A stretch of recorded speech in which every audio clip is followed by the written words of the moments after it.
दसराज जू के भैंस पुत्र जुग महाबली, आल्हा और ऊदल चंदेल के सुलभ का, आल्हा के ईदल भौ ऊदल के भौ नरेंद्र पुत्र भय नामी और सनामी भौ चंदेल राज। ये कहानी उस वक्त की है जब दिल्ली के राज सिंहासन पर महाराज पृथ्वीराज चौहान विराजमान थे। उन्होंने अपने आसपास के लगभग सभी राजाओं को अपने अधीन कर लिया था, लेकिन कन्नौज के राजा जयचंद और कालिंजर के चंदेल राज परमाल ने पृथ्वीराज चौहान के आगे अपना सर नहीं झुकाया था। राजा परमाल का विवाह उड़ई के राजा वासुदेव की बेटी मल्हना के साथ हुआ था। मल्हना की 2 छोटी बहनें भी थीं, देवलदे और तिलका, जिनका विवाह राजा परमाल के 2 वीर सेनानायक और सगे भाई दक्षराज और वत्सराज के साथ हुआ। इस विवाह से महारानी मल्हना इतनी खुश हुई कि उन्होंने देवलदे और दक्षराज के लिए दहसरपुरवा में एवं तिलका और वत्सराज के लिए सिरसा में 2 अलग अलग भव्य महल बनवा दिए। उन्हीं दिनों राजा परमाल ने महोबा को अपनी नई राजधानी घोषित किया था। चंदेल राज परमाल की इस पवित्र भूमि में लगभग एक ही समय में 5 पुत्रों का जन्म हुआ, जो आगे चलकर महोबा के पंचवीर कहलाए। महारानी मल्हना की कोख से राजकुमार ब्रह्मकुमार का जन्म हुआ। ब्रह्मकुमार एक शूरवीर योद्धा था। राजा परमाल के राज पुरोहित के घर ढेबा नामक बालक का जन्म हुआ। ढेबा वीर होने के साथ ही ज्योतिष विद्या में भी निपुण था। ढेबा को आल्हा खंड में विपत्ति का साथी कहा गया है। उसने हर विपत्ति में अपने मित्रों का साथ निभाया। ढेबा के बारे में अलहैत यानी आल्हा गाने वाले आज भी ये गाते हैं।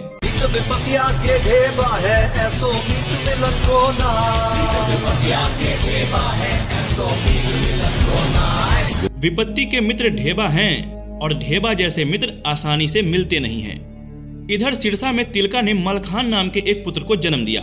कहते हैं कि मलखान का शरीर वज्र की तरह कठोर था और युद्ध भूमि में वो अंगद की तरह पांव जमाकर लड़ता था। पांव पिछाड़ी तैन न जाने जंगा टेक लड़े मलखान, यानी पांव को पीछे नहीं जाने देता था और अपनी जांघों को टेक कर लड़ता था मलखान। इधर दहसरपुरवा में देवलदे ने भी एक पुत्र को जन्म दिया, जिसका नाम आल्हा रखा गया। आल्हा के बाद देवलदे एक बार फिर से गर्भ से हो गई और तभी जब वो गर्भ से थी तो एक दिन मांडवगढ़ के बघेल राजा ने महोबा पर आक्रमण कर दिया। इस आक्रमण के लिए कोई तैयार नहीं था। इस आक्रमण ने महोबा के इतिहास में जोड़ दिया एक नया पन्ना। मांडवगढ़ के बघेल राजा ने महोबा पर आक्रमण कर दिया और चंदेल राज परमाल के भाई दक्षराज और वत्सराज को कैद कर लिया। उन्हें बंदी बनाकर वो मांडवगढ़ ले गया, लेकिन इस पर भी बघेल राजा की क्रूरता का अंत नहीं हुआ। उसने दोनों भाई दक्षराज और वत्सराज को मारकर उनका सर बरगद के वृक्ष पर टांग दिया। आज भी अलहैत उल्लेख करते हैं कि टंगी खोपड़िया है बरगद पर बरखा सहे शीत और घाम, और आधी रतिया की बेला में रोवे लय अला को नाम। पिता की मृत्यु के कुछ महीने बाद ऊदल का जन्म हुआ। कहते हैं कि जेही दिन जन्म हुआ ऊदल का धरती धसी 2.5 हाथ, यानी जिस दिन ऊदल का जन्म हुआ उस दिन धरती ऊदल के भार से 2.5 हाथ यानी 2.5 हाथ धंस गई। लेकिन ऊदल की माता देवलदे खुश नहीं थी। मत दो इसे मेरी गोद में, कुल नाशक है ये। देवलदे, एक माँ होकर अपने बेटे के लिए ऐसी बातें मुंह से नहीं निकालनी चाहिए। यदि ऐसा नहीं होता मल्हना, तो पेट में आने के 3 महीने बाद इसके पिता की मृत्यु नहीं हो जाती। इसमें इस बच्चे का क्या दोष? ये तो नियति है। जिस पुत्र ने अपने पिता का मुंह नहीं देखा, जिसके जन्म लेते ही धरती 2.5 हाथ नीचे धंस गई, वो कुलनाशक नहीं तो और क्या है? कहो ना। देवलदे, तुम कटु हो गई हो। तुमसे बहस का ये उचित समय नहीं है। मल्हना, जब आप समझ ही चुकी हैं, तो मुझे अकेले छोड़ने का कष्ट करें। हाँ, बिल्कुल। आज से मैं इस बच्चे की माँ हूँ, अपने साथ ले जा रही हूँ इसे। पर एक बात याद रखना देवलदे, आगे चलकर यही बालक राज्य का नाम रोशन करेगा और अपने पिता की मौत का बदला लेगा। धर्म की माता है मालंदे, जो ऊदल को तीरों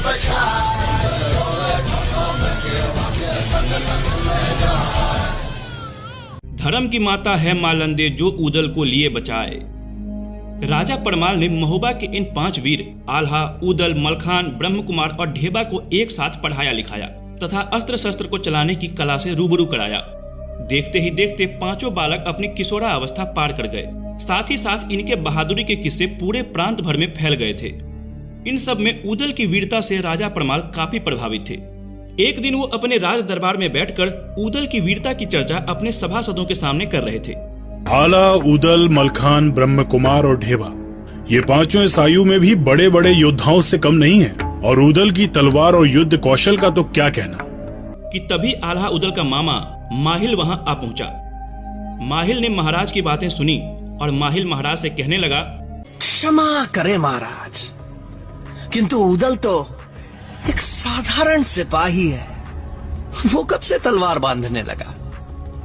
माना कुछ छोटे मोटे युद्ध जीत लिए होंगे ऊदल ने, किंतु छोटे मोटे युद्धों से कोई शूरवीर तो नहीं बन जाता ना महाराज। ऊदल तो एक साधारण सिपाही है महाराज। माहिल, तुम अपनी सीमाएं भूल रहे हो। क्षमा महाराज, किंतु यदि ये ऊदल वीर होता तो मांडवगढ़ में उसके बाप का सर आज तक टंगा नहीं रहता महाराज। जब तक दक्षराज और वत्सराज के सर मांडवगढ़ से लाकर उनका अंतिम संस्कार नहीं कर दिया जाता, तब तक उनकी आत्मा को मुक्ति नहीं मिलेगी महाराज। तो अगर ऊदल वीर है तो इस कार्य को पूरा करके दिखाए, क्योंकि बाप का बैरी जो ना मारे तो कर बांस गीध ना खाए। बाप का बैरी जो ना मारे तो कर मांस गीध न खाए। यानी जो बाप के शत्रु का वध नहीं कर सकता उसका मांस गिद्ध भी नहीं खाता। पूरे दरबार में सन्नाटा फैल गया। राजा परमाल ने माहिल की इस बात को काटने की कोशिश की। वो माहिल को चुप कराना चाहते थे ताकि ये बात ऊदल के कानों तक ना पहुंचे। लेकिन चुनौतियां खुद चलकर यदि सूरवीरों के पास नहीं आती हैं, तो कहा जाता है कि सूरवीर खुद चलकर चुनौतियों के पास पहुंच जाते हैं। चलती हुई बातों के बीच ऊदल वहां पर आ पहुंचे। माहिल, तुम चाहते क्या हो कि प्रतिशोध की आग में इनके भी सिर वहीं टंगे मिले? बस थोड़ा समय और। किस बात की चर्चा चल रही है महाराज? किसका सर कहाँ टंगा है? कुछ नहीं ऊदल। आओ भांजे ऊदल, तुम्हारी ही बात हो रही थी। माहिल, अरे बताने दीजिए ना महाराज। अभी तो आप प्रिय ऊदल की शूरवीरता के किस्से सुना रहे थे। अब जब शूरवीरता सिद्ध करने का अवसर है तो किस बात से भयभीत हो रहे हैं? और यदि अपने ही लोग यह नहीं जानेंगे तो कौन जानेगा? प्रिय ऊदल, मांडवगढ़ में तुम्हारे किसी पूर्वज की खोपड़ी टंगी है। अब तुम अपनी माँ से जाकर पूछो कि यह खोपड़ी किसकी है, वो ही बता पाएंगे। राजा परमाल की लाख कोशिशों के बाद भी सच ऊदल के सामने आ चुका था। वे एक क्षण के लिए भी राज दरबार में नहीं रुके। माँ, सच सच बताना माँ, हमारे कुल के किस पूर्वज की खोपड़ी मांडवगढ़ में टंगी है? खोपड़ी? कैसी खोपड़ी? मैं नहीं जानती ऐसी किसी भी खोपड़ी के बारे में। ऊदल के मुंह से यह बात सुनकर देवलदे डर गई। वे समझ चुकी थी कि आगे क्या हो सकता है। उसने बात को टालने की कोशिश की, लेकिन ऊदल टस से मस न हुआ। तब देवलदे को बोलना ही पड़ा कि टंगी खोपड़िया बाप चचा की, मांडवगढ़ बरगद की डार, आधी रतिया की बेला में खोपड़ी कहे पुकार पुकार, कहवा आला कहवा मलके, कहवा ऊदल लड़े ते लाल, बच के आना मांडवगढ़ में राज बघेल जिए के काल। अरे अभी उम्र है बारी भोरी, बेटा खाओ दूध और भात, चढ़े जवानी जब बाहन पे तब कह दही है तो कह मात। मैं तुम्हारी भावनाओं को समझती हूँ पुत्र, किंतु इस समय तुम युद्ध के लिए तैयार नहीं हो। अभी उम्र ही क्या है तुम्हारी? माँ, क्षत्रिय की उम्र नहीं देखी जाती। अभिमन्यु ने चक्रव्यूह में अपना पराक्रम दिखाया था। लव कुश ने पराक्रमी राम को कड़ी टक्कर दी थी, तब उनकी उम्र क्या थी? और फिर राम लक्ष्मण की क्या उम्र थी जब वो राक्षसों से लड़े थे? देवलदे ऊदल के तर्कों को काट न सकी। तभी उसने ऊदल को मलहना के पास ले जाने की सोची। मलहना ऊदल की धर्म माता थी।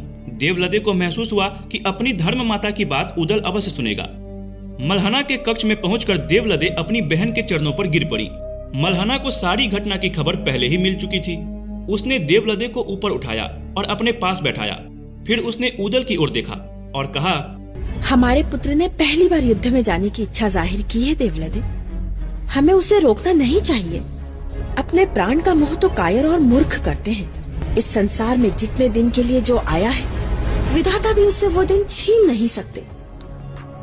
लेकिन एक बात याद रहे बेटा, शत्रु कुछ भी करे, तुम हमेशा धर्म युद्ध करना। मलहना ने ऊदल को धर्म युद्ध के पाठ पढ़ाए।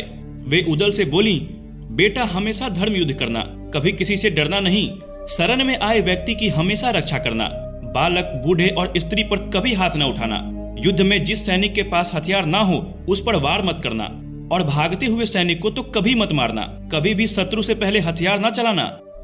अपनी धर्म माता की सीख को गांठ बांधकर ऊदल राजा परमाल से आज्ञा लेने पहुंच गए। राजा परमाल ने मांडवगढ़ में इंतजार कर रहे मुसीबतों से ऊदल को अवगत कराया। ऊदल, हमारी बात ध्यान से सुनो। मांडवगढ़ लोहे की दीवारों से घिरा हुआ है और चारों तरफ गहरी खाई है, और खाई के चारों ओर बबूल के वन। ऐसे दुर्ग को भेदना दुष्कर है, कैसे कर पाओगे? और अभी तुम्हारी उम्र ही क्या है? क्षत्रिय की उम्र ज्यादा होनी भी नहीं चाहिए महाराज। 12 बरस लो कूकर जीवे, 13 लो जिये सियार, बरस 18 छतरी जीवे, ज्यादा जीवे तो धिक्कार। तुम्हारी वीरता पे हमें कोई संदेह नहीं है ऊदल, किंतु भय शत्रुओं की कुनीतियों का है। मैं नहीं जानता कि तुम लोग ये कैसे कर पाओगे, पर इतना जरूर बता सकता हूं कि युद्ध में केवल शक्ति नहीं अपितु युक्ति की भी आवश्यकता होती है। यदि पराक्रम के साथ बुद्धि का भी उचित उपयोग किया जाए तो तुम्हारी विजय निश्चित है। 12 बरस लो कूकर जीवे और 13 लो जिये सियार, बरस 18 छत्री जीवे, ज्यादा जीवे तो धिक्कार। 12 बरस की आयु कुत्ते की होती है और 13 बरस तक सियार जीता है राजा साहब, लेकिन क्षत्रिय का लड़का यदि 18 वर्ष के ऊपर जी जाए तो उसके जीवन पर धिक्कार है, क्योंकि रणभूमि में पहुंचने के सिर्फ 2 ही परिणाम होते हैं, वीरगति या विजय। महाराज से विदा लेकर ऊदल ने अपने बाकी चारों वीर भाइयों को बुलाया और सभी लोग एक साथ मिले और मांडवगढ़ को जीतने की योजना बनाने में जुट गए। हम एकदम से मांडवगढ़ पर चढ़ाई नहीं कर सकते, पहले वहाँ के भेद जानने होंगे, उनके दुर्ग के बारे में जानना होगा, तभी यह युद्ध हम जीत सकते हैं। क्या कहते हैं भैया आला? आप ठीक ही कह रहे हैं भ्राता मलखान। आला, यदि मांडव के किसी सिपाही या अधिकारी को हम अपने साथ मिला लें तो? नहीं भ्राता ब्रह्मा, आपका सुझाव ठीक है, किंतु शत्रु राज्य के किसी सिपाही को साथ मिलाना ये जोखिम भरा है। यदि उसने हमारे साथ ही विश्वासघात कर लिया तो?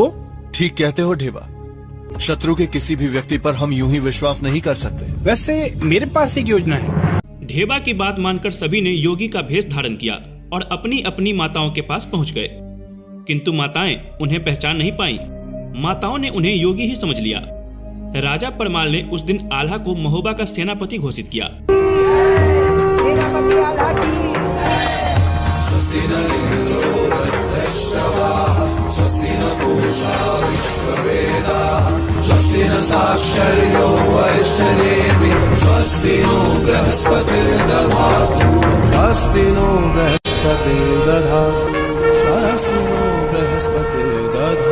राजा परमाल ने उसे किरलिया नाम का घोड़ा दिया, ब्रह्मा को हरनागर नाम का घोड़ा दिया, मनोरथ नाम का घोड़ा ढेबा को मिला, बेंदुला नामक घोड़ा ऊदल को और मलखान को कबूतरी नाम की घोड़ी दी। महोबा की सेना तैयार थी और मांडवगढ़ की ओर कूच कर गई। नगारों दुदंभियों से आकाश गूंज उठा। महाराज परमाल की जय जयकार के नारे लगाए जाने लगे। किंतु क्या युद्ध इतना आसान था? क्या 5 नवयुवकों के दम पर एक महायुद्ध को जीता जा सकता था? मांडवगढ़ की ओर कूच करने के कई दिनों बाद महोबा की सेना ने मांडवगढ़ राज्य की सीमा के पास ही बबूरी वन यानी बबूल के जंगल में पड़ाव डाल दिया। सेना की बागडोर राजकुमार ब्रह्मा के हाथों में सौंपी गई। आल्हा, ऊदल, मलखान और ढेबा योगियों के भेष में मांडव राज्य की सीमा में दाखिल हो गए और योगी होने के नाते उन्हें किसी ने रोका भी नहीं। कुछ ही देर बाद वे मांडवगढ़ किले के मूल द्वार पर पहुंच गए, किंतु द्वारपाल ने उन्हें रोक लिया। ठहरिए। अलख निरंजन, कहो वत्स, क्या समस्या है?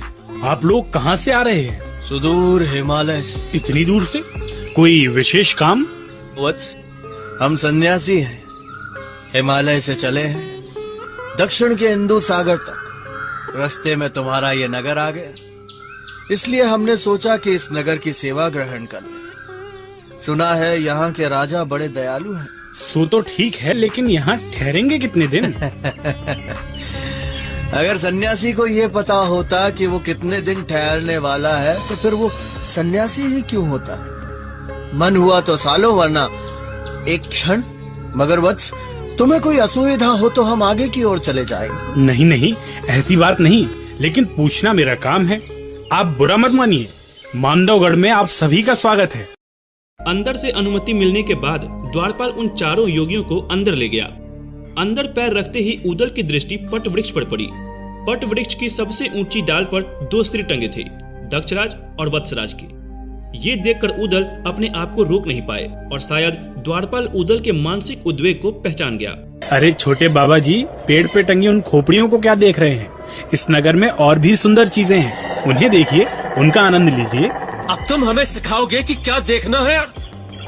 आल्हा ने हालात को संभालते हुए कहा, स्वामी उदयानंद, आप सन्यासी हैं, किंतु पेड़ पर 2 शीश देखकर उद्विग्न हो गए। सन्यासी को किसी घटना से विचलित होना शोभा नहीं देता। एक सन्यासी के लिए मृत्यु अंतिम सत्य नहीं होता। क्षमा करें गुरुदेव, भावना की ज्वार को रोक नहीं पाया, किंतु इतना विभत्स कृत्य कौन कर सकता? अरे स्वामी जी, हमें इन सब से क्या लेना? आप पधारे हमारी नगरी में। योगी आगे बढ़ गए। जब सारे योगी रनिवास में रानी कुशला के पास पहुंचे तो उनका बहुत आदर सम्मान किया गया। फिर रानी ने उनसे भजन गाने का आग्रह किया। आल्हा ने अपनी डफली निकाली, मलखान ने मृदंग और ढेबा ने बांसुरी, और उदल अपने मीठे स्वर में गाने लगे और उन्होंने वहां पर समा बांध दिया। हरि दर्शन की प्यासी अखियाँ, हरि दर्शन की प्यासी अखियाँ, हरि दर्शन की प्यासी अखियाँ, हरि दर्शन की प्यासी। देखो चाहत कमल नयन को, निस दिन रहत उदासी अखियाँ, हरि दर्शन की प्यासी अखियाँ। कहते हैं कि मुहबरी बाज रही आंगन में युवती देख देख ठग जाए और राग रागनी उदल गावे पक्के महल दरारा खाए। वाह, ऐसे दिव्य संगीत को सुनकर रानी मुग्ध हो गई। उन्होंने मोतियों से भरी थाली योगियों को भेंट कर दी। योगी मोतियों को हाथ में लेकर बड़ी उत्सुकता से देखने लगे। स्वामी जी, इतनी उत्सुकता से क्या देख रहे हैं? माता, ये किस वृक्ष के फूल हैं? बहुत ही सुंदर है, अप्रतिम। योगियों की इस सरलता से रानी और भी प्रभावित हुई। फिर रानी कुशला ने आल्हा से कहा, महाराज, ये मोती हैं, सागर में पाए जाते हैं, अनमोल हैं। तो फिर हमारे लिए ये किस काम के माता? हम तो निर्मोह की राह पर चल पड़े हैं। हमारे गुरुदेव का यह आदेश है कि थोड़ा भोजन अधिक भजन। इन मोतियों को लेकर हम क्या करेंगे माता? इन्हें आप ही रख लें। महाराज, यहाँ हमारे महल में प्रायः योगी महात्मा और संत आते हैं, लेकिन अहोभाग्य हमारे कि आप लोग यहाँ पधारे और ऐसा प्रतीत हुआ कि सच्चे योगियों के दर्शन हो गए हैं। तो महाराज, निसंकोच आप हमें बताएं कि हम आपकी और क्या सेवा कर सकते हैं। माता, गांव खलिहानों में घूमने वाले हम योगियों का राजमहल में यह पहला पदार्पण है। हम चाहते हैं कि आप हमें इस दुर्ग की एक परिक्रमा करवा दें तो अच्छा हो। बस इतनी सी बात? राजमहल की परिक्रमा क्या? यदि आप यह राजमहल भी मांगते तो हम निसंकोच आपको दे देते। रानी ने अपने गले से 9 लखा हार उतारकर योगी के हाथ में रख दिया और राजकुमारी विजयसेना को पूरा दुर्ग दिखाने का आदेश दिया। इस प्रकार वीरों ने अपनी पहली जीत हासिल कर ली थी। अब आगे का रास्ता और भी कठिन था। एक चुनौती उनके सामने आने वाली थी। क्या थी वो चुनौती? राजकुमारी विजयसेना योगियों को लेकर दुर्ग दिखाने निकल पड़ी। वो उदल के साथ साथ चल रही थी। पूरा दुर्ग दिखाने के बाद राजकुमारी दुर्ग की सुरंग के पास पहुंच गई और वहां पहुंचकर वो द्वंद्व में पड़ गई। उसने मन ही मन सोचा कि इन योगियों को दुर्ग का गुप्त रास्ता या सुरंग दिखाई जाए या नहीं। एक तरफ माँ का आदेश और दूसरी तरफ राज्य की सुरक्षा का प्रश्न। उदल ने राजकुमारी के हाव भाव से समझ लिया था कि राजकुमारी विजयसेना कुछ छुपा रही है। उदल ने बड़े दृढ़ता से राजकुमारी को समझाया, अलख निरंजन, हमें ज्ञात हो रहा है कि आप हमसे कुछ छुपा रही हैं राजकुमारी। देखिए, आपको रानी माँ ने आदेश दिया है कि आप हमें इस दुर्ग की पूरी परिक्रमा करवाएं। हम योगी हैं, अगर आप ऐसा नहीं करेंगी तो हम श्राप दे देंगे और तब ना ये दुर्ग बचेगा न राजशाही। आप क्या सोचते हैं कि अगर आपने राजमाता को अपनी बातों में उलझा लिया है तो हम भी आपके इस भुलावे में आ जाएंगे? तुम योगी नहीं, भोगी हो। तुमने मांडव राज्य के साथ धोखा किया है। मैं जानती हूँ तुम महोबा के वीर उदल हो। विजय सेना की बात सुनकर सभी के पैरों तले जमीन खिसक गई। राजकुमारी ने उदल को पहचान लिया था, मगर कैसे, ये किसी को भी समझ नहीं आ रहा था। क्या ये वीर अपने उद्देश्य में सफल हो पाए? आश्चर्य में हो ना कि मैंने तुम्हें कैसे पहचान लिया। याद करो, जब सिरोंज के महाराज की बेटी का विवाह हुआ था, तब तुम बारातियों में थे। तुम्हारी वीरता की कहानियां मशहूर हो चुकी थी। बारातियों के साथ तुम केसरिया पाग पहनकर बेंदुला घोड़े को नचाते हुए आगे बढ़ रहे थे। तभी मेरी सहेलियों ने मुझे बता दिया था कि तुम महोबा के वीर उदल हो। लेकिन अब मुझे ये बात समझ में नहीं आती कि इतने महान वीर को पीठ पर छुरा घोंपने जैसे इस कायरतापूर्ण प्रपंच की रचना क्यों करनी पड़ी। ये कहकर राजकुमारी विजय सेना ने अपनी तलवार निकाल ली। उदल ने बड़े शांत भाव से राजकुमारी को समझाया। राजकुमारी, कायर नहीं है।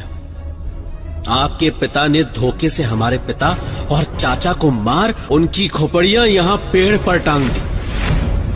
वो बड़ी शूरवीरता थी। जब तक हम अपने पिता और चाचा की मृत्यु का प्रतिशोध नहीं लेते, तब तक न उनकी आत्मा को शांति मिल पाएगी, न हमारे कलेजे को। आप चाहें तो अभी अपने पिता को हमारे बारे में बता सकती हैं। हम भागेंगे नहीं, लेकिन प्रतिशोध लेकर रहेंगे।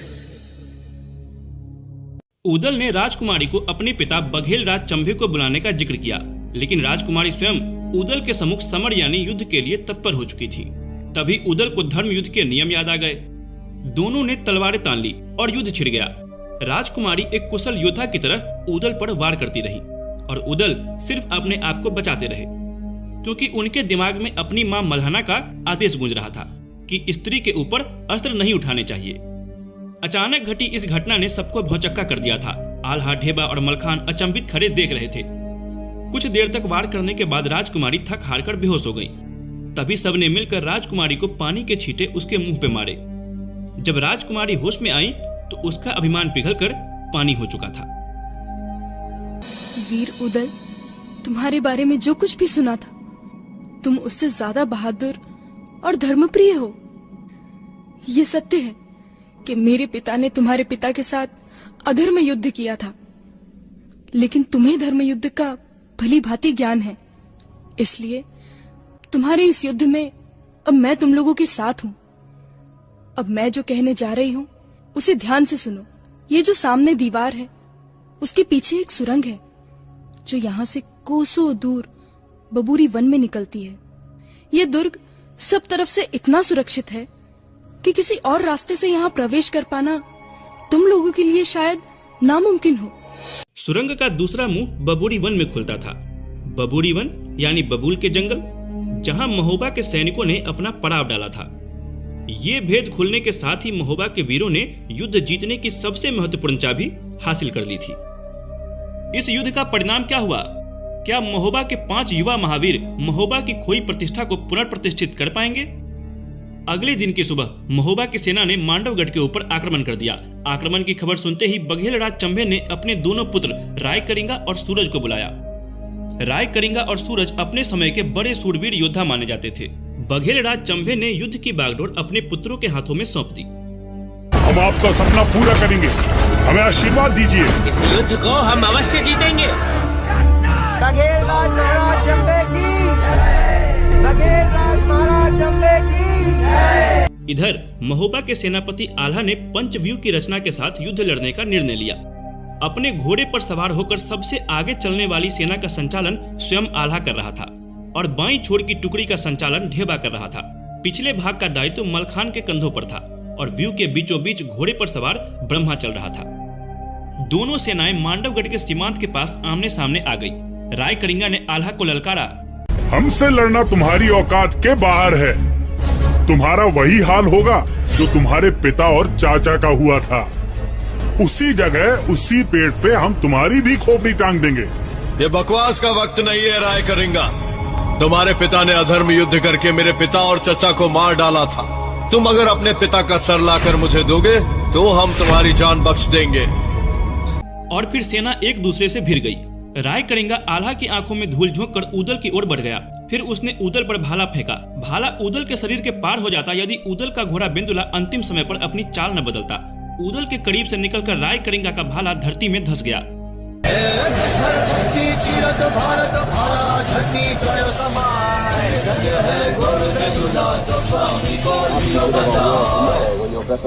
इस घटना से राय कलिंगा आश्चर्यचकित रह गए। उसने उदल पर तलवार से आक्रमण किया और उदल ये कहकर राय कलिंगा पर टूट पड़ा कि पहली वाणी में बोलत नहीं, दूजे में नहीं करते रार, और तीनी वाणी में छोड़त नहीं, मुंह में ठूस देई तलवार। और उदल के पहले वार में ही राय कलिंगा घायल हो गया और वो रणभूमि छोड़कर भाग गया। इस घटना से उसकी सेना का मनोबल टूट गया और भगदड़ मच गई। लेकिन तभी सूरज ने मांडवगढ़ की सेना की बागडोर अपने हाथों में ली और आल्हा को ललकार कर कहा, आल्हा, इतने सैनिकों की जान गंवाने से कोई मतलब नहीं। आओ हम दोनों द्वंद्व युद्ध करें और द्वंद्व युद्ध के फैसले से इस युद्ध का फैसला हो। अरे जाओ, अगर तुमसे मैं लड़ूंगा तो दुनिया के सारे वीर मुझ पे ये कहकर हंसेंगे कि आल्हा ने एक बच्चे को हरा दिया। तुम्हारे लिए तो मेरा भाई उदल ही काफी है। आल्हा का आदेश पाते ही उदल सूरज के साथ द्वंद्व युद्ध करने के लिए तैयार हो गया। दोनों की तलवारें निकल गई और वे दोनों एक दूसरे पर वार करते रहे। ये लड़ाई शाम तक चली और सूरज ढलने के बाद आल्हा ने दोनों को रोक दिया। आल्हा ने दोनों वीर योद्धाओं को शाबाशी दी और दोनों पक्ष की सेनाएं अपने अपने शिविर में लौट गई। आज का युद्ध तो बिना किसी निर्णय के समाप्त हो गया। लेकिन अगले दिन की सुबह महोबा के लिए क्या मुसीबत लाई? राजकुमार कलिंगा ने कौन सा पैंतरा खेला? सूरज की पहली किरण फूटते ही युद्ध फिर आरंभ हो गया। राय कलिंगा स्वस्थ हो चुका था। उसने सेना की बागडोर फिर अपने हाथ में ले ली थी। दोनों ओर की सेनाएं आमने सामने थी। तलवारें निकल गईं और युद्ध शुरू हो गया। काफी देर तक युद्ध चलता रहा। खून से भरी पूरी भूमि लाल हो गई थी। कि भुजा बहादुर फरकन लागे, नाचन लगे मुझ के बार, और कट कट मोती गिरे खेत में, उठ उठ रुंड करे तकरार। युद्ध चलता रहा पर विजय किसी की नहीं हुई। युद्ध का रुख बदलने के लिए आल्हा ने उदल को राय कलिंगा की ओर अग्रसर होने के लिए कहा। उदल को आता देखकर राय कलिंगा भी चकित रह गया। उसने अपनी तलवार खींच ली और उदल पर टूट पड़ा। राय कलिंगा उदल पर अपनी तलवार से एक के बाद एक लगातार वार करता जा रहा था और उदल उनके दिमाग में अपनी योजना अनुसार राय कलिंगा को थका देना चाह रहे थे और उदल अपने आप को बचाते रहे। जैसे ही उदल को महसूस हुआ कि राय कलिंगा थोड़ा सा धीमा पड़ा है और वैसे ही उदल ने लपक कर राय कलिंगा के ऊपर ऐसा जोरदार प्रहार किया कि राय कलिंगा का सर धड़ से अलग हो गया। राय कलिंगा के मर जाने पर मांडवगढ़ की सेना पलायन करने लगी।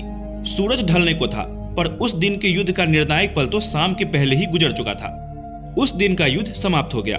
उधर युद्ध की गतिविधियों से अनजान आल्हा उदल से ईर्ष्या करने वाला उनका मामा माहिल महोबा पहुंच गया और उसने महोबा के रनिवास में पहुंचकर ये खबर दी कि युद्ध में आल्हा और उदल के सरों को काटकर फेंक दिया गया है। ये खबर सुनते ही देवलदे और मल्हना रो पड़ी। दुख से पूरा रनिवास विवल हो उठा। चारों ओर मरघट सी खामोशी छा गई कि तभी युद्ध का समाचार लेकर दूत राजमहल में पहुंचा और उसने राय कलिंगा का सर राजा परमाल के सामने थाली में रख दिया। ये देखते ही माहिल वहां से निकल भागा और उड़ई की ओर चल पड़ा। उसका षड्यंत्र एक बार फिर निरस्त हो चुका था।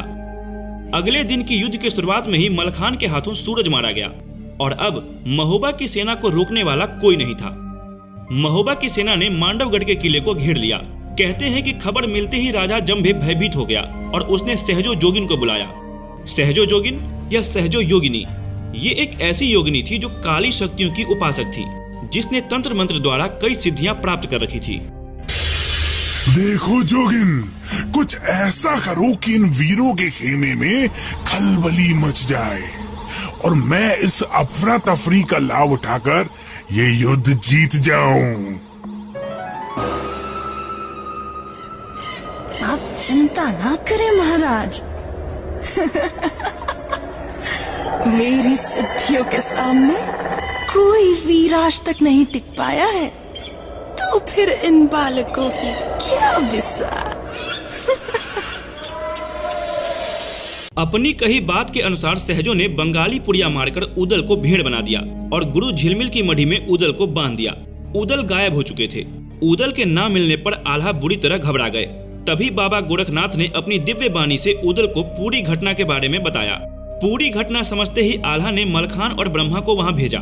ब्रह्मा और मलखान गुरु झिलमिल बाबा की कुटिया में योगियों का भेष धारण करके पहुंच गए। वहां पहुंचकर दोनों ने गुरु जी को भजन सुनाया। गुरु झिलमिल उनके भजन को सुनकर बड़े प्रसन्न हुए। वाह, क्या स्वर है बेटा, मन प्रसन्न हुआ। मांगो, क्या मांगते हो? बाबा, सहजो जोगिन ने हमारे भाई उदल को बकरी बनाकर आपके यहाँ मढ़ी में बांध दिया है। बाबा आप महाप्राण हैं, कृपया आप हमारे भाई को उसकी पूर्व अवस्था में लौटा दीजिए। बस इतनी सी बात? तथास्तु। और उदल फिर से मनुष्य बन गए। इधर आल्हा ने ऐलान कर दिया कि जब तक किला ध्वस्त नहीं होगा तब तक सभी लोग यहाँ पर डटे रहेंगे। के कठिन किनारे मांडवगढ़ का आल्हा ने दिए वचन उचाए, जो लो किला न टूटे तो लो मांडव विजय न सपने माए। जब तक मांडवगढ़ का किला ध्वस्त नहीं होगा तब तक हमारी विजय स्वप्न के जैसी है। कुछ देर कोशिश करने के बाद किले का द्वार टूट गया, लेकिन अंदर राजा जंभे कहीं नहीं दिखा। उधर से लौटते वक्त 3 वीरों को रास्ते में सहजो जोगिन मिल गई। उन्होंने जोगिन का जूड़ा काट लिया, जिसमें उसकी काली शक्तियों का वास था, और वे किले की ओर बढ़ गए। जब ये तीनों वीर बबूरी वन के पास यानी बबूल के जंगलों में पहुंचे, तब एक घुड़सवार सैनिक किले से निकलकर उनके पास पहुंचा। महाबली उदल, सेनापति आला ने संदेश भेजा है कि राजा जंबे कहीं छुप गए हैं और उनका पता नहीं चल रहा है। आप लोगों को दुर्ग में बुलाया है। लगता है जंबे डर गया है। लेकिन वो छुपेगा कहाँ? एक ही जगह हो सकता है, और वो है सुरंग। उदल ने बबूरी वन की ओर खुलने वाली सुरंग के मुंह में आग लगा दी। सुरंग में आग तेजी से फैलने लगी। ब्रह्मा ने कुछ सैनिकों को सुरंग के मुंह पर रुकने का आदेश दिया और कहा कि जैसे ही आग समाप्त हो जाए तुम दोबारा आग लगाना। और ये तीनों किले की ओर कूच कर गए। जब ये तीनों किले पर पहुंचे तब उसी समय जंबे सुरंग से बाहर प्रकट हुआ। वो भंवरानंद हाथी पर सवार था। भंवरानंद हाथी सजवा हो, दाबे बैठो जा, बैठो जा। हाथी चल गए तब जंबे का ताकि शोभा कहीं न जाए।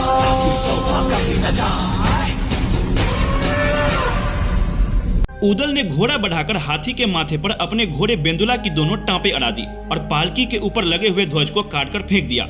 और उदल घोड़े से छलांग लगाकर पालकी पर चढ़ गए और जंभे को बिना कोई मौका दिए जंभे का सर पकड़कर काटकर फेंक दिया। युद्ध समाप्त हुआ। महोबा की सेना की जयध्वनि से पूरा किला गूंज उठा। के बड़े लड़ैया महुआ बारे, इनकी मार सही न जाए। एक को मारे दुई मर जाए, तीसरा खौफ खाए मर जाए। अब लौटने की तैयारी थी। युद्ध जीतने का समाचार जब राजा परमाल के पास पहुंचा तो वह बहुत खुश हुए। उन्होंने पूरे राज्य में विजय का उत्सव मनाने की घोषणा कर दी। प्रजा में खुशी की लहर दौड़ गई और राजा परमाल ने राजमहल में आम दरबार बुलाया। आल्हा, उदल, मलखान, ब्रह्मा और ढेबा ने आकर बड़ों के चरण स्पर्श किए। आल्हा ने ससम्मान अपने पिता दक्षराज और अपने चाचा वत्सराज के सर को निकालकर राजा परमाल के सामने रख दिया। उदल ने प्रतिज्ञा पूरी की थी। उन्होंने जंभे का सर निकालकर मल्हाना के चरणों में रख दिया था और बोला कि बाप का बैरी जो ना मारे तो कर मांस गीध न खाए, और माता हो गई पूरी प्रतिज्ञा, लिया जंभे का शीश उताए। आल्हा, उदल और महाराज परमाल के जय जयकार के नारे पूरे राज्य में गूंजने लगे। चारों तरफ खुशियां ही खुशियां थी। लेकिन ये कहानी यही खत्म नहीं होती, क्योंकि खुशियों की इस बारिश को कभी न कभी तो थमना ही था। मांडवगढ़ की जीत के बाद आल्हा उदल की कीर्ति चारों तरफ फैलने लगी, पर ईर्षा और द्वेष से भरा हुआ उनका मामा माहिल इस बात को स्वीकार नहीं कर पा रहा था, क्योंकि वो आल्हा उदल की शक्ति से भली भांति परिचित था। वो जानता था कि यदि आल्हा और उदल एक साथ रहेंगे तो विश्व विजय से उन्हें कोई नहीं रोक सकता। इसलिए वो एक नए षड्यंत्र की शुरुआत में जुट गया। क्या था माहिल का ये षड्यंत्र? जब बहादुर फड़कन लागे, नाचन लगे मुच्छ के बार, कटकट बोटी गिरे खेत में, उठ उठ रुंड करे तकरार। एक कुमार है दुई मर जाए, तीसरा खौफ खाए मर जाए, मरी के नीचे जिंदा लोग को ऊपर लूट नहीं लटकाए। बुंदेलखंड के 2 असीम शूरवीरों के लिए प्रशस्ति में लिखा गया है ये लोक महाकाव्य आलाखंड, जिसका एक एक छंद सुनकर रोंगटे खड़े हो जाते हैं और हम पहुंच जाते हैं वहीं युद्ध के मैदान में आल्हा उदल के साथ, उसी समय जब ये घटनाएं घटित हो रही थी। मांडवगढ़ की जीत के बाद आल्हा उदल की कीर्ति चारों तरफ फैलने लगी थी, पर ईर्षा और द्वेष से भरा उनका मामा माहिल इस बात को स्वीकार नहीं कर पा रहा था और एक नए षड्यंत्र में लग गया। एक दिन, अरे मलखान, तुमने सिरसागढ़ का नाम सुना है? सिरसागढ़? हाँ सुना तो है, लेकिन अचानक मामा जी आप। तो फिर तुम ये भी अवश्य जानते होगे कि राजा परमाल ने तुम्हारे पिता को उसका शासन सौंप दिया था। नहीं तो ये तो मुझे मालूम नहीं था। अरे मालूम कैसे चलेगा भांजे? पृथ्वीराज ने आक्रमण करके उसको अपने राज्य में मिला लिया था और अपने बेटे पारत को गद्दी पर बिठा दिया। ये बात सुनकर मलखान अपने आप पर काबू नहीं रख पाया। उसका खून खौल उठा। वो उसी क्षण महाराज परमाल के पास पहुंच गया। आल्हा और उदल वहां पहले से ही मौजूद थे। महाराज की जय हो। कहो पुत्र, इतने विचलित क्यों नजर आ रहे हो? आपने मेरे पिताश्री को सिरसागढ़ का शासन सौंप दिया था और फिर पृथ्वीराज ने आक्रमण करके उसको अपने राज्य में मिला लिया था और अपने बेटे पारत को गद्दी पर बिठा दिया था। महाराज, क्या ये सच है? क्या सच में ऐसा हुआ था? मुझे तो विश्वास ही नहीं हो रहा। ये बात तो मुझे आज तक किसी ने बताई ही नहीं। इतना बड़ा अनर्थ और हमें सूचना तक नहीं। देखो पुत्र, गड़े मुर्दे उखाड़ने से कोई फायदा नहीं है। और फिर पृथ्वीराज बहुत बड़े वीर हैं और उनके पास विशाल सेना भी है। उनसे युद्ध करना मानो मौत को बुलावा देना है। और फिर जितना राजपाट हमारे पास है वो पर्याप्त है। क्षमा करें महाराज, हम सर कटा सकते हैं लेकिन सर झुका नहीं सकते। बिल्कुल, सिरसागढ़ को हमें पुनः जीतना होगा। हमें अपना खोया हुआ स्वाभिमान और सम्मान वापस चाहिए। लंबी बहस के बाद महाराज परमाल ने सिरसागढ़ पर आक्रमण करने का हुक्म दे दिया। अगले कुछ ही दिनों में सिरसागढ़ पर आक्रमण की तैयारी पूरी कर ली गई। फिर से आल्हा के हाथों में महोबा की सेना की कमान सौंप दी गई। एक दूत के हाथों सिरसागढ़ के राजा और दिल्ली के महाराज पृथ्वीराज चौहान के बेटे पारत को यह संदेश भेजा गया कि या तो युद्ध करो या फिर किला खाली कर दो। अकस्मात ये संदेश मिलने के बाद राजा पारत घबरा गया। उसने तुरंत महामंत्री को अपने कक्ष में बुलाया। मुझे तो कुछ समझ नहीं आ रहा है मंत्री जी। बड़ी विकट परिस्थिति है महाराज। हमारी सेना इस अकस्मात युद्ध के लिए बिल्कुल भी तैयार नहीं है। लेकिन मांडवगढ़ जीतने के बाद महोबा की सेना के हौसले आसमान को छू रहे हैं। कुछ तो करना ही होगा। इस तरह हम हाथ पे हाथ धरकर नहीं बैठ सकते। महाराज, मेरा विचार है कि महाराज पृथ्वीराज चौहान को शीघ्रातिशीघ्र इस स्थिति की सूचना भेज दी जाए। मंत्री का सुझाव मान पारत ने अपने पिता महाराजा पृथ्वीराज चौहान को पत्र भेजा। महामंत्री, हमारे हिसाब से सेना को तुरंत सिरसागढ़ के लिए रवाना कर दिया जाना चाहिए। आपने ठीक फरमाया है महाराज। 10,000 सैनिक, सभी घुड़सवार, ताकि वे जल्द से जल्द सिरसागढ़ पहुंचकर मोर्चा संभाल सके। सेनापति चामुंडा राय, आप कल तड़के ही सिरसागढ़ के लिए कूच करें। जो आज्ञा महाराज।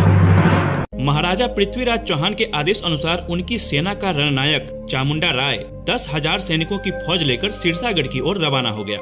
इधर महोबा की सेना सिरसागढ़ की सीमा तक पहुंच गई थी और अगले ही दिन प्रातःकाल आल्हा के नेतृत्व में महोबा की सेना ने सिरसागढ़ पर आक्रमण कर दिया।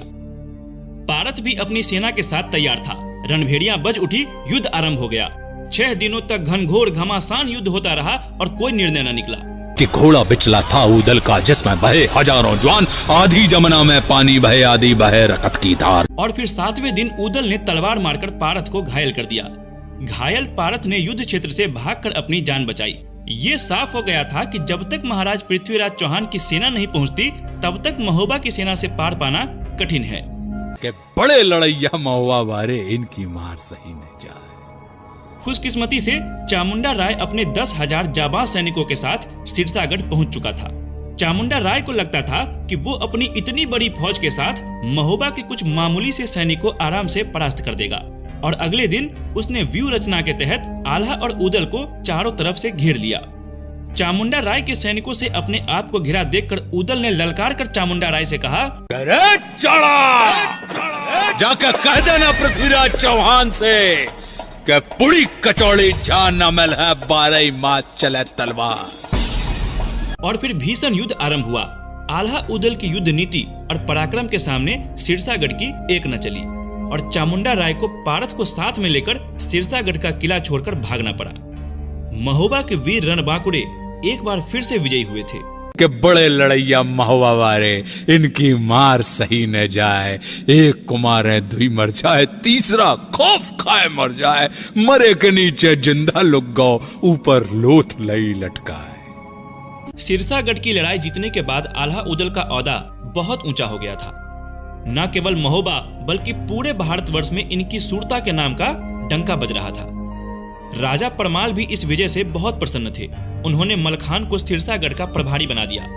लेकिन माहिल इस बात से घिन्न था और वो मन ही मन सोचने लगा कि क्या किया जाए कि आल्हा उदल की कीर्ति, ये यश अपयश में बदल जाए। एक दिन आल्हा उदल को एक गंधर्व ने 5 घोड़े दिए, जिनका नाम था पक्षीराज, मृगराज, राजसुजान, पवनवेग और मनवेग। ये घोड़े इतनी तीव्रता से भागते थे कि लोगों को लगता था कि ये घोड़े हवा में उड़ रहे हैं। आल्हा उदल इन घोड़ों को युद्ध के लिए तैयार करने लगे और माहिल को एक तरकीब सूझ गई। वे सीधे रनिवास में जाकर अपनी बहन मल्हना से मिले और मल्हना के कान भरने लगे। बहना, प्यारी बहना, सुनाई दे रहा है कि आल्हा उदल ने घोड़े खरीदे हैं, बेशकीमती घोड़े। लेकिन मैं इस बात से चिंतित हूं कि अचानक ऐसे घोड़े खरीदने की क्या दरकार। मुझे तो दाल में कुछ काला नजर आ रहा है। इसमें काला क्या है भैया? युद्ध के लिए तो घोड़े हमेशा खरीदे जाते हैं। कितनी भोली है मेरी बहना। ये घोड़े युद्ध के लिए नहीं खरीदे गए। युद्ध के लिए नहीं खरीदे गए तो फिर किस लिए? अब बहना, मेरे मुंह से झूठ ना निकले, लेकिन जहां तक मेरे गुप्तचरों ने बतलाया है कि आल्हा उदल के मन में खोट, ये दोनों महाराज और ब्रह्मा को मारकर गद्दी पर कब्जा करना चाहते हैं, तभी ये घोड़े इकट्ठे कर रहे हैं। ये आप क्या कह रहे हैं भैया? नहीं, ये सच नहीं हो सकता। बहन, मन तो मेरा भी चाहता है कि ये बात झूठ हो, लेकिन कहीं अगर ये बात सच निकली तो फिर उस दिन हम क्या कर पाएंगे। इसीलिए उचित तो यही होगा कि तुम महाराज को इस बात से अभी अवगत कराओ। हाँ, आप उचित ही कह रहे हैं। मैं अभी जाके बात करती हूँ महाराज से। मल्हना आल्हा उदल को अपने सगे बच्चे से अधिक प्रेम करती थी, लेकिन इधर माहिल की बातों ने मल्हना के मन को दूषित कर दिया था। आखिर वो एक पतिव्रता पत्नी थी और माँ भी थी। कहते हैं ना कि घुटने हमेशा पेट की तरफ ही मुड़ते हैं और माँ ममता में अंधी हो जाती है। मल्हना को महोबा के सिंहासन पर मंडराते खतरे अचानक नजर आने लगे और वे राजा परमाल के पास पहुंच गई। नहीं महारानी, आप बहुत बड़ी भूल कर रही हैं। ऐसा आप विचार भी कैसे कर सकती हैं? आल्हा उदल दोनों ही स्वामी भक्त हैं। वो कभी भी हमारे विरुद्ध कोई काम नहीं करेंगे। यदि ऐसी ही बात है तो फिर आप आल्हा और उदल दोनों से वो घोड़े मंगवा लीजिए। मैं दावे के साथ कह सकती हूँ कि वो आपको घोड़े नहीं देंगे, और जब तक ऐसा नहीं हो जाता हम अन्न जल ग्रहण नहीं करेंगे। तो ठीक है, जैसा आप चाहें। राजा परमाल ने आल्हा को बुलाने का फैसला किया। ये खबर मिलते ही आल्हा उदल राजा परमाल के पास पहुंच गए। राजा परमाल ने उनसे पूछा कि ये घोड़े कहां से मिले।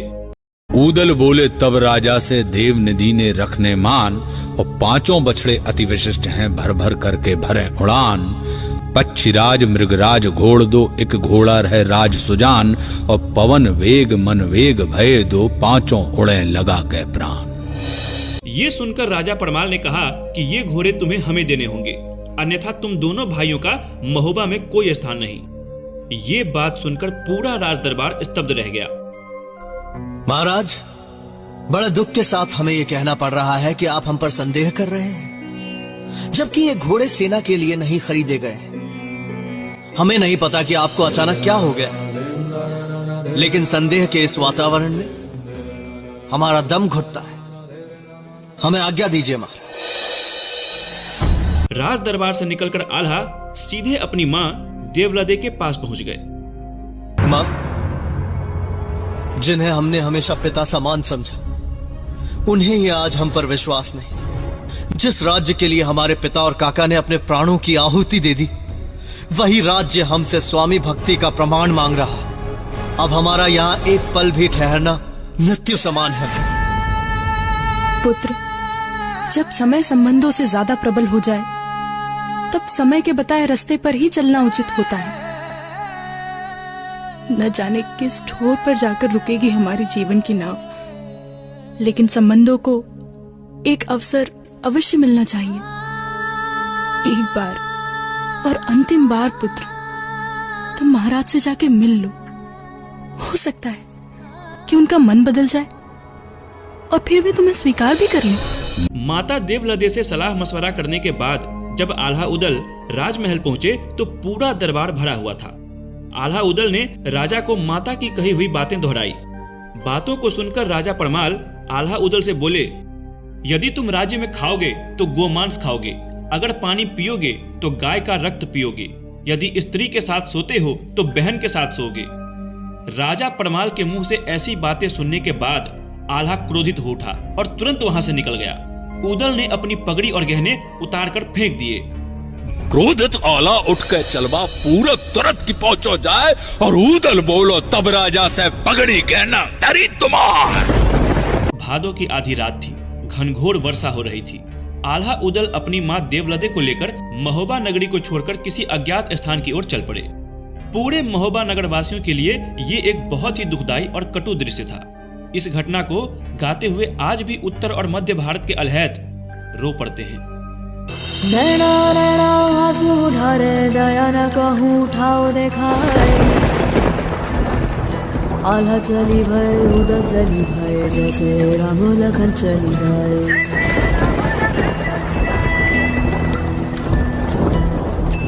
सावन चिड़िया ना घर छोड़े ना बने जर बनी जी जाए, और टप टप बूंदे पड़े कपड़न पर दया न काहू ठाव दिखाए। आला चली भय उदल चली भय जैसे राम लखन चली जाएं, राजा के डर को न बोले नैना ढबिक ढबिक रह जाए। नगर निवासी आंसू ढारें फिर से राम चले वन माए। आल्हा उदल की इस दुर्दशा की खबर कन्नौज के राजा जयचंद के पास पहुंच गई। राजा जयचंद ने तुरंत आल्हा उदल के पास अपना एक दूत भेज दिया। प्रणाम महाबली आल्हा, कन्नौज के राजा जयचंद का मैं दूत हूँ। आप लोगों के लिए उनका संदेश सुनाइए। प्रिय आल्हा और उदल, सबसे पहले आपकी माता देवलदे को मेरा प्रणाम। मुझे ज्ञात है कि आप अपना राज्य त्याग चुके हैं। ऐसी अवस्था में मेरी मंशा यह है कि आप मेरे राज्य में आकर रुके और मेरे यहाँ अतिथि बनकर रहें जब तक आपका मन करे। और इस अवधि में अगर कन्नौज और हम आप सबको रास आ जाए तो मेरा एक विनम्र निवेदन है कि आप दोनों महाबली मिलकर कन्नौज की सेना की बागडोर संभाल कर उसका मान बढ़ाएं। आल्हा उदल ने राजा जयचंद का निमंत्रण स्वीकार कर लिया और वे कन्नौज की ओर चल पड़े। कन्नौज में राजा जयचंद ने आल्हा उदल का राजकीय सम्मान के साथ स्वागत किया और उन्हें राजमहल में ही ठहराया। इधर माहिल बहुत खुश हुआ, लेकिन अब भी उसके मन की ईर्ष्या संतुष्ट नहीं हुई थी। उसके मन में अब भी षड्यंत्र चल रहा था। आल्हा उदल राजा जयचंद के महल में रहने लगे और राजा जयचंद की सेना को संवारने में जुट गए। लेकिन इधर आल्हा उदल को घर से बेघर करने के बाद भी माहिल चुप नहीं बैठा। मौका मिलते ही एक दिन वो महाराज पृथ्वीराज चौहान के दरबार दिल्ली जा पहुंचा। क्षमा करें महाराज, किंतु मुझे लगता है कि सिरसागढ़ का बदला लेने के लिए आप सिरसागढ़ पर नहीं महोबा पर हमला कीजिए और महोबा को अपने कब्जे में ले लीजिए। और अभी तो मौका भी बहुत अच्छा है क्योंकि राजा परमाल ने आल्हा उदल को अपने राज्य से बाहर कर रखा है और आल्हा उदल अभी कन्नौज में रह रहे हैं। पृथ्वीराज चौहान माहिल की बातों में आ गए और उन्होंने तुरंत अपने महाबली सेनापति चामुंडा राय को बुलाया। चामुंडा राय इस बार 50,000 सैनिकों की फौज लेकर महोबा की ओर कूच कर गया। ये खबर राजा परमाल के पास पहुंच गई। उन्होंने तुरंत राजकुमार ब्रह्मा को बुलाया। बेटा ब्रह्मा, स्थिति बहुत नाजुक है। हालात को देखते हुए तुम्हारा क्या विचार है? महाराज, आल्हा उदल को आप बुला लीजिए। गलती आपकी है, इसलिए स्वीकार भी आप ही को करना चाहिए। और ये बात तो आप भी भली भांति जानते हैं कि बिना आल्हा उदल के हम महोबा की रक्षा नहीं कर सकते। राजा परमाल ने चारण जगनीत के हाथों आल्हा उदल के पास संदेश भेजने का निर्णय लिया और चारण जगनीत को एक पत्र देकर कन्नौज भेज दिया। इधर महाराज पृथ्वीराज का दूत राजा परमाल के पास पहुंचा। महाराज, महाराजा धीराज पृथ्वीराज सिंह चौहान ने आपके लिए संदेश भेजा है कि या तो आप महोबा को खाली कर दीजिए या फिर युद्ध में उनका मुकाबला कीजिए।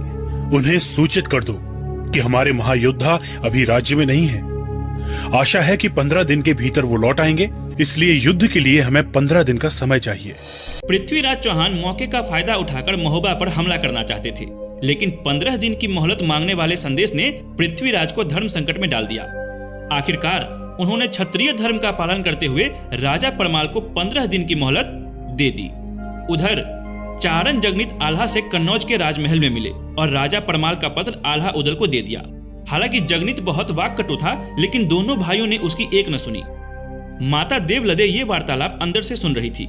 जैसे ही इन लोगों की बातें खत्म हुई, देवलदे बाहर आई और बोली, जो व्यक्ति अपने व्यक्तिगत कारणों से अपनी मातृभूमि की रक्षा करने से इनकार करता है, उसे क्षत्रिय कहलाने का कोई अधिकार नहीं। और ऐसे पुत्र को जन्म देकर मेरी कोख कलंकित हो गई है। ऐसा न कहो माँ, हमसे ये कैसी भूल होने वाली थी। हम जाएंगे माँ, हम जाएंगे। माँ की बात को दोनों भाइयों ने मान लिया और महोबा जाने की तैयारी में जुट गए। इस बात से राजा जयचंद बहुत प्रसन्न हुए और उन्होंने तुरंत अपने भतीजे लाखन को बुलाकर आदेश दिया कि 50,000 सैनिकों के साथ वे भी महोबा पहुंचे। आल्हा उदल को अपने मातृभूमि से मिलने से अब कोई नहीं रोक सकता था। आल्हा उदल ने महोबा के पास कीर्ति सागर में अपना डेरा डाला और चारण जगनीत को महाराज परमाल के पास सूचना देने के लिए भेज दिया। सूचना पाते ही महाराज परमाल तुरंत कीर्ति सागर के पास आल्हा उदल से मिलने के लिए आ गए और सबको उसी रात महोबा ले जाकर अपने अपने महलों में ठहरा दिया। अगले दिन महोबा के 5 वीर एक साथ बैठे और युद्ध की रणनीति तैयार कर ली गई। इसके बाद महाराज पृथ्वीराज को यह खबर भेज दी गई कि महोबा की सेना युद्ध के लिए तैयार है। सूचना मिलते ही पृथ्वीराज ने महोबा पर आक्रमण करने का आदेश दिया चामुंडा राय को, लेकिन युद्ध स्थल पर पहुंचते ही चामुंडा राय ने देखा कि महोबा की सेना की कमान आल्हा संभाल रहे हैं। इस बात से चामुंडा राय घबरा गया, क्योंकि आल्हा उदल की ताकत का अंदाजा उसे बखूबी था। लेकिन युद्ध तो शुरू होना ही था। दोनों पक्ष के योद्धा आपस में भिड़ गए। कैमास नामक योद्धा से उदल और बाल्मेर राय से मलखान लड़ रहा था। युवराज ब्रह्मा पारद से और लाखन कन्न से और कुंडीर से ढेबा। उदल ने कैमास को घायल कर दिया और कैमास युद्ध छोड़कर भागने लगा। महोबा की सेना राजा परमाल की जय जयकार करने लगी। और दावे भेदुला उदल आवे लहरत आवे बैगनी पाग मोचन मोचन घोड़ा नाचे उदल कहे पुकार पुकार नौकर चाकर को नहीं है तुम सब भैया लगो हमार जन्मभूमि पर जे संकट है सब भैया मिलकर गुहार। ये ललकार सुनकर महोबा की सेना जोश और साहस से भर गई और वे दुश्मन पर जोरदार प्रहार करने लगी। इधर चामुंडा राय ने आल्हा को ललकारते हुए कहा, अरे आल्हा, सैनिकों को कटवाने से क्या लाभ है? आओ हम मल्ल युद्ध करके इस युद्ध का निर्णय कर लें। अगर तेरी यही इच्छा है चामुंडा राय, तो मुझे कोई परेशानी नहीं है। हो जाए दो दो हाथ। आल्हा चामुंडा राय से बोले कि पंख फैलाए हुए मोर बहुत देखे हैं, घन पे छाए हुए घनघोर बहुत देखे हैं, और नाला कहता है समुंदर से उमड़ना सीखो, हमने बरसात के ये शोर बहुत देखे हैं। चढ़ा चढ़ा। इस सिंहनाद से भयभीत होकर दोनों तरफ की सैनिकों ने हथियार रख दिया। चामुंडा राय और आल्हा के बीच मल्ल युद्ध शुरू हो गया। 3 घंटे तक दोनों कुश्ती लड़ते रहे और अंत में आल्हा ने चामुंडा राय को चपेट के साथ एक ऐसा धोबी पछाड़ दिया कि वो दूर जा गिरा और आल्हा कूदकर उसकी छाती पर बैठ गए। धीरे धीरे एक के बाद एक सेना नायकों को हराते हुए महोबा के ये महाबली योद्धा लगातार युद्ध जीतते जा रहे थे। महाराज पृथ्वीराज को एक करारी शिकस्त, जिसको पृथ्वीराज जीवन भर कभी नहीं भूल पाए। लेकिन कहते हैं ना कि क्षत्रिय के जीवन में 2 ही चीजें होती है, या तो युद्ध या मुसीबत। युद्ध जीतने के बाद जब दोनों भाई अपने महल पहुंचे, तब उनके सामने एक नई मुसीबत खड़ी थी। एक दिन उदल अपने भाई आल्हा से मिलने के लिए उनके कक्ष में पहुंचे। आल्हा भैया, आओ उदल। मेरी इच्छा है कि इस बार गंगा दशहरा के अवसर पर बिठूर जाकर गंगा स्नान कराऊं। देखो उदल, बिठूर में उन राजाओं के खेमे भी पड़ेंगे जिनसे हमारी शत्रुता है, इसीलिए मेरा मानना है कि वहां जाना तुम्हारे लिए उचित नहीं होगा। फिर भी अगर जाना चाहते हो तो बस इतना कहूंगा कि सावधानी बरतना। भैया, आपकी बात को मैं सदैव याद रखूंगा। इस तरह उदल गंगा दशहरी का स्नान करने बिठूर जाने की तैयारी करने लगा। उनको तैयारी करता देख आल्हा का बेटा इंदल अपने चाचा से बोला, अरे काकाश्री, आप कहाँ जाने की तैयारी कर रहे हैं? बेटा, मैं गंगा दशहरा के अवसर पर बिठूर में गंगा स्नान करने जा रहा हूँ। तो फिर तो मैं भी चलूंगा आपके साथ, बड़ा आनंद आएगा। तुम जा तो सकते हो, परंतु पहले अपनी माँ से अनुमति ले लो। अगर वो अनुमति दे दे तो ही तुम मेरे साथ चल सकते हो। इंदल अनुमति लेने के लिए अपनी माँ से मिला और जिद करके माँ सोनादे को मना लिया। अब चचा भतीजा बिठूर की ओर कूच कर गए। उदल ने नदी किनारे रेत पर एक सुंदर जगह चुनकर अपना डेरा जमाया और तंबू सामियाना गाड़ दिया। गंगा दशहरी के पावन अवसर पर दोनों चचा भतीजा ने शांति से स्नान किया और स्नान खत्म कर खेमे की ओर लौटने लगे कि तभी इंदल ने कहा, काकाश्री, आपकी आज्ञा हो तो क्या मैं थोड़ा मेले में घुमाऊं? हाँ हाँ बिल्कुल घुमाओ, हमारा मुख्य काम तो हो गया है, लेकिन तुम ज्यादा दूर मत जाना। उदल खेमे में लौट आए और अपनी कुल देवी मेहर भवानी की पूजा करने लगे। इधर इंदल मेले में घूमने लगा। तभी बल्क बुखारी की राजकुमारी चित्रलेखा ने इंदल को देख लिया। वो इंदल के सुंदर रूप पर मुग्ध हो गई और उसने तुरंत इंदल को बुलाने के लिए अपनी दासी को इंदल के पास भेजा। इंदल राजकुमारी चित्रलेखा से मिला। राजकुमारी को मेरा प्रणाम।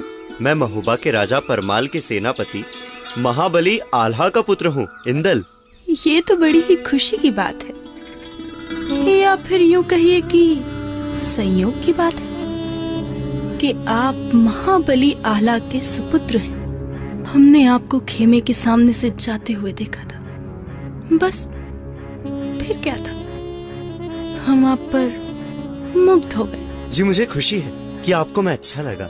ऐसे में यदि ये राजकुमारी आपसे स्वयंवर रचाना चाहे तो कोई गलत बात तो नहीं? ये आप कैसी बातें कर रही हैं? स्वयंवर रचना मेरे लिए संभव नहीं है, क्षमा करें, मैं चलता हूँ। चित्रलेखा की लाख कोशिशों के बावजूद इंदल चित्रलेखा से स्वयंवर रचाने के लिए राजी नहीं हुआ।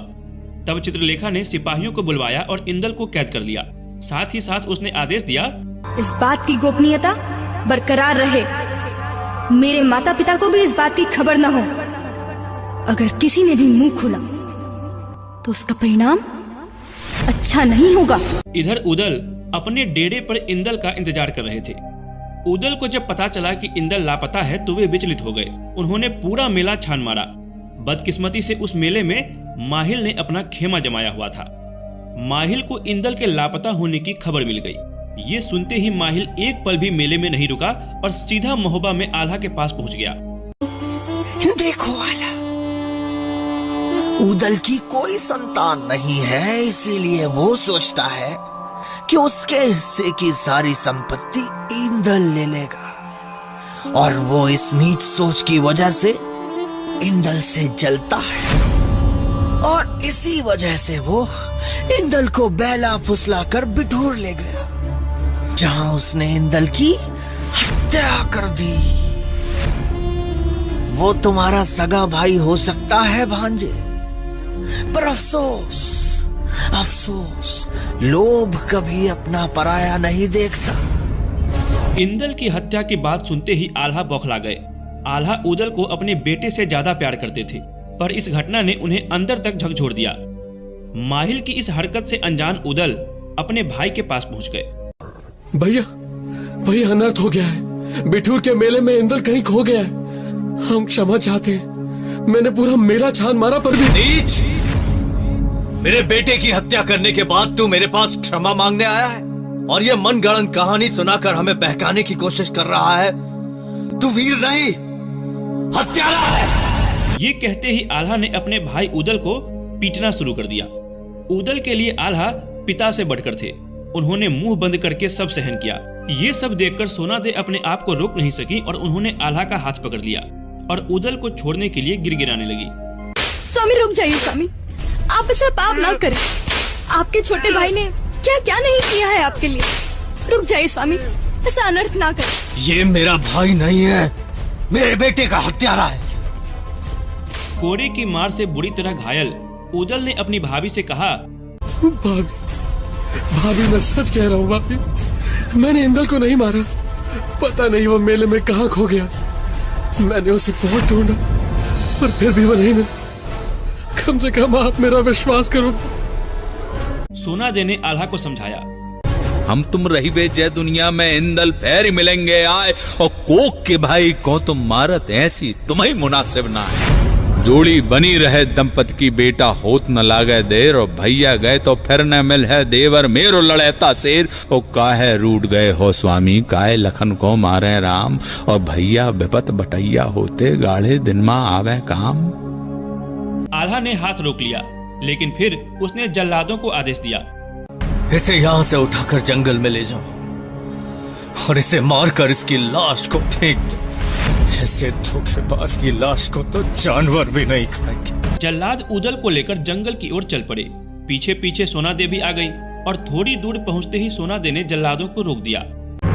रुकिए, आप लोग इन्हें यहीं छोड़ दीजिए और सेनापति आल्हा को इस बात का पता नहीं चलना चाहिए।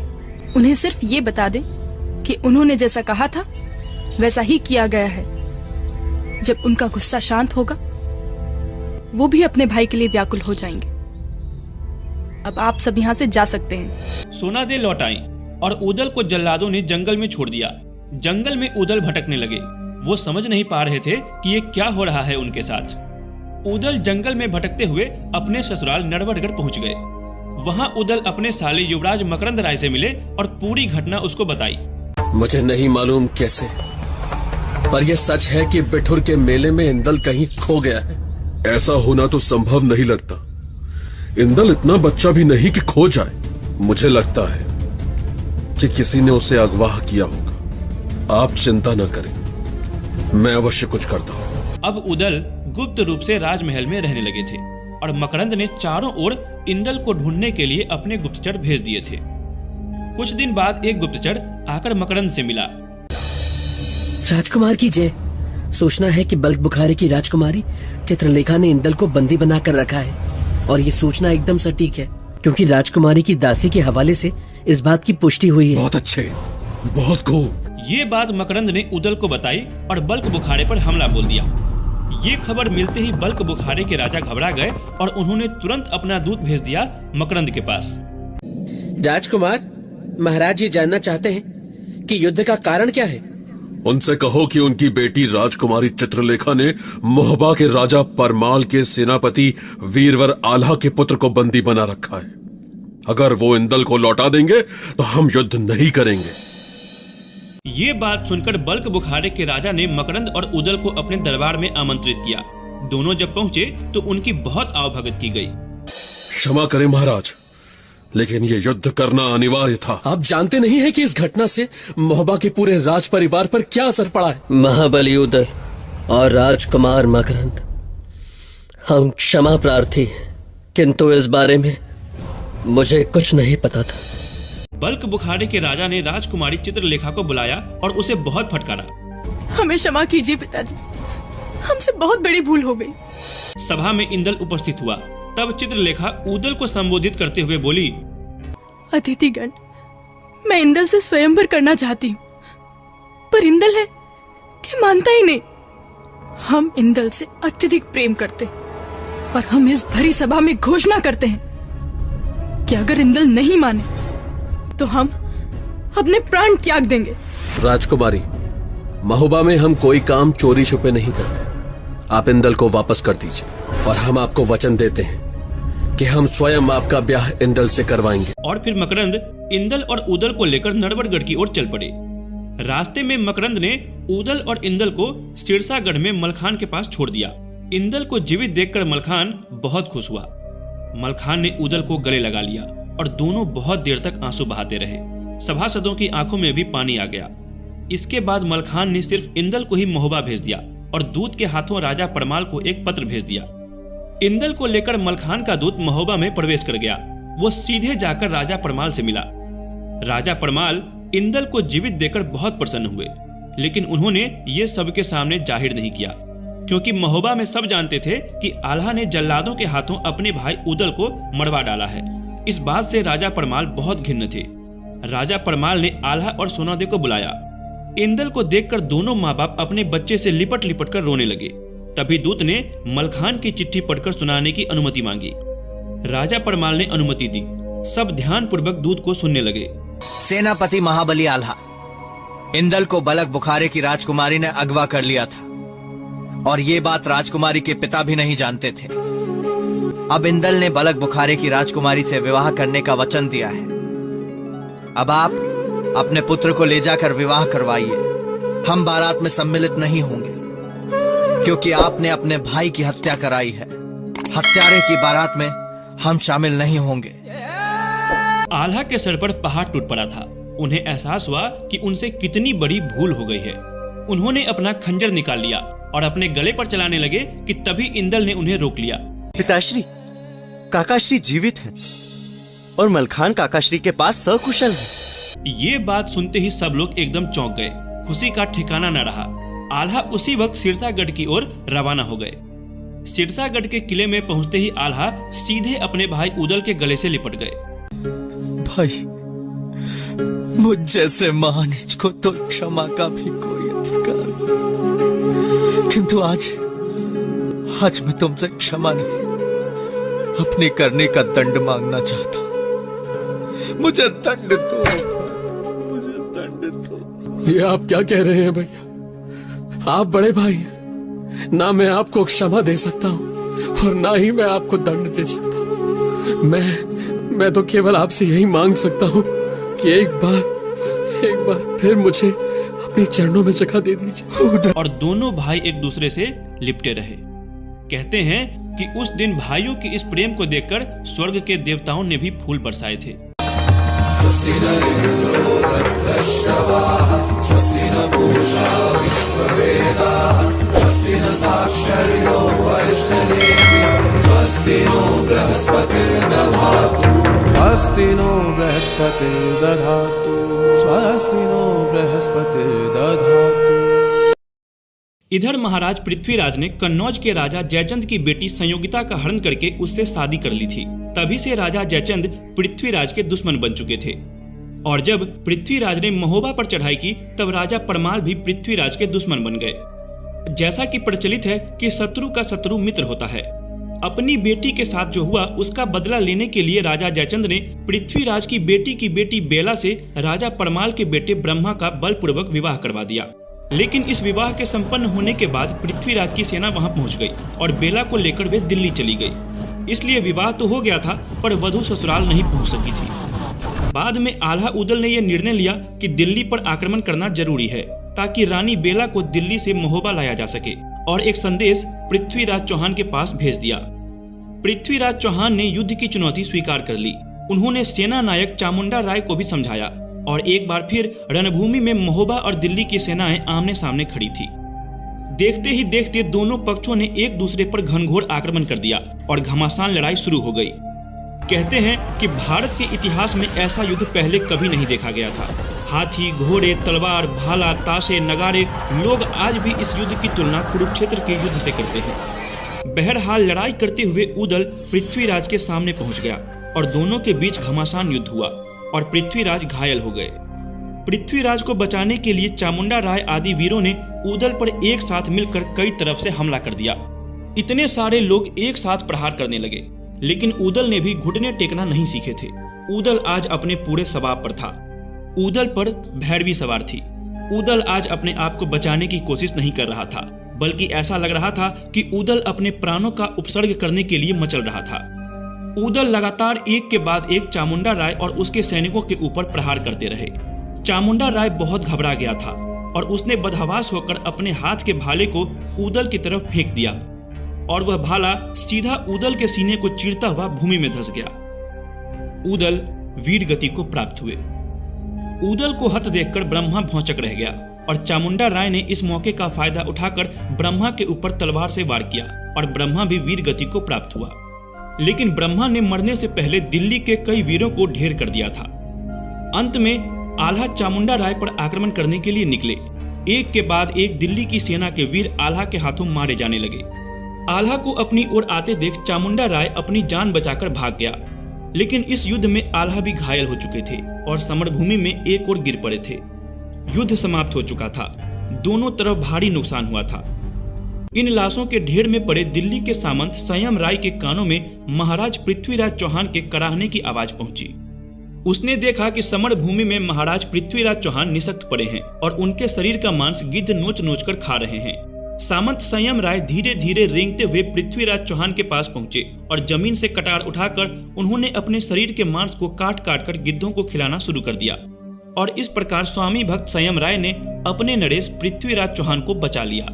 कहा जाता है कि समर भूमि में पड़े आल्हा को उस समय के प्रसिद्ध संत परम गुरु बाबा गोरखनाथ अपने साथ उठाकर अपने अखाड़े में लेकर चले गए कहा जाता है कि आल्हा ने नाथ पंथ स्वीकार कर लिया था। एक मान्यता और है कि आल्हा अपनी कुल देवी मैयर माता के बहुत बड़े भक्त थे। लोग कहते हैं कि आज भी मैयर माता के ऊपर सबसे पहला पुष्प महावीर आल्हा के द्वारा ही चढ़ाया जाता है। एक और किंवदंती के अनुसार आल्हा का संबंध द्वापर युग से जोड़ा जाता है। आल्हा को बर्बरीक का अवतार माना जाता है। बर्बरीक कौन थे? महाबली भीम के पुत्र घटोत्कच के पुत्र का नाम बर्बरीक था। जब महाभारत का युद्ध शुरू होने लगा तो भगवान श्री कृष्ण ने पांडव पक्ष के सभी योद्धाओं को पास बुलाया और उनसे पूछा कि इस भीषण युद्ध को कौन योद्धा अपने पौरुष के दम पर कितनी जल्दी समाप्त कर सकता है। तो किसी ने कहा कि 5 दिन, किसी ने कहा 10 दिन, किसी ने कहा 1 दिन। लेकिन जब घटोत्कच पुत्र बर्बरीक को बुलाया गया तो बर्बरीक ने कहा कि मैं सिर्फ 1 बाण से संपूर्ण युद्ध को समाप्त कर सकता हूँ। तो भगवान कृष्ण ने बर्बरीक से पूछा कि इस युद्ध में तुम किसकी तरफ से युद्ध करोगे। तो बर्बरीक ने कहा कि मेरी माँ का आदेश है कि जो कमजोर पक्ष हो तुम उसकी तरफ से ही अपनी शक्ति का प्रदर्शन करना। भगवान ने कहा कि तुम हमें बताओ कि कैसे 1 बाण से तुम संपूर्ण युद्ध को समाप्त कर सकते हो। बर्बरीक ने अपने धनुष की प्रत्यंजा पर सिंदूर लगाई और उन्होंने एक पेड़ की तरफ इंगित करके भगवान कृष्ण से कहा कि मैं इस प्रत्यंजा को छोड़ूंगा और इस सिंदूर की एक एक बूंद ये सारे के सारे वृक्ष के पत्तों पर आ जाएंगे।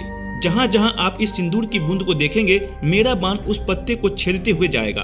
भगवान कृष्ण ने परीक्षा के लिए उस वृक्ष के एक पत्ते को अपने पैर के नीचे दबा कर रख लिया। इधर बर्बरीक ने प्रत्यंजा छोड़ी और उस वृक्ष के एक एक पत्ते पर वह चिन्ह इंकित हो गया। भगवान कृष्ण ने बहुत चुपचाप पैर के नीचे दबे हुए पत्ते को देखा तो वह पत्ता भी चिन्हित था और तत्काल ही भगवान कृष्ण ने सुदर्शन चक्र उठाया और बर्बरीक का सर धड़ से अलग कर दिया। घटोत्कच रोषित हो गया, भीम दुखी हो गए। तब भगवान श्री कृष्ण ने कहा कि इसकी माँ ने कहा था कि ये असक्त की तरफ से लड़ेगा, तो यदि ये तुम्हारी तरफ से लड़ता तो दुर्योधन असक्त हो जाता, फिर ये दुर्योधन के पास चला जाता तो पांडव असक्त हो जाते, फिर ये पांडव के पास आता तो दुर्योधन असक्त हो जाता। तो इसलिए बर्बरीक के बराबरी का कोई योद्धा इस काल में नहीं है। मैं बर्बरीक को लड़ने का मौका अवश्य दूंगा, लेकिन बर्बरीक को 1 युग तक इंतजार करना पड़ेगा। बर्बरीक, तुम्हारी बराबरी के योद्धा तुम्हें कलयुग में मिलेंगे। कहा जाता है कि आल्हा बर्बरीक के अवतार हैं। तो ये कहानी थी आल्हा उदल के जीवन की आखिरी लड़ाई की। अगर आप आल्हा उदल के बारे में और वीडियोस देखना चाहते हैं तो हमें कमेंट करके जरूर बताएं।